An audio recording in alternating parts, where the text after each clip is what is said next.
Kapag na-discuss ka na yung nanay, okay lang, hindi. Sige, ikaw.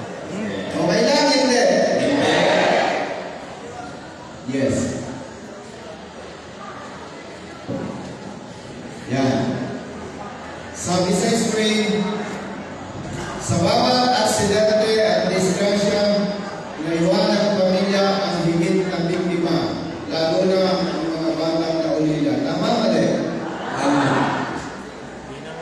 Napakahalaga po ng buhay ninyo. Dahil kapag na-disgrasya, ang namatay, ipapanibay. Sino kawawa? Pamilya naulila. Sino ang mabilis magpapanago ng motorsiklo? Nasa one.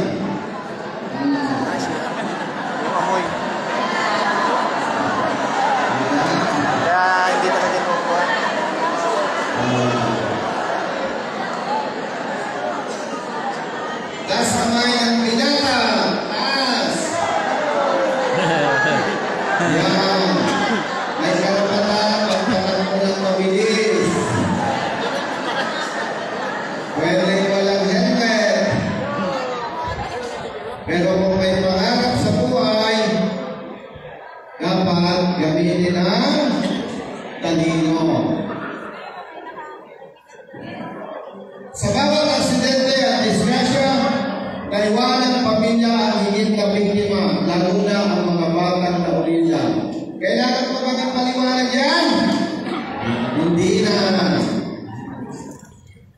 Yan po ang nagtutulak kay Colonel Rosita simula pa noong 2006 na nakatalaga sa PNP Highway Patrol Group. Kasi kung hindi tayo naniniwala na mahalaga ang buhay ng bawat isa sa inyo, mahalaga ang buhay ng bawat isa sa ating mga kababayan, hindi maghahandog ng libreng seminar si Colonel Rosita at ang kanyang mga kasama. Okay. Nalinaw yan ha?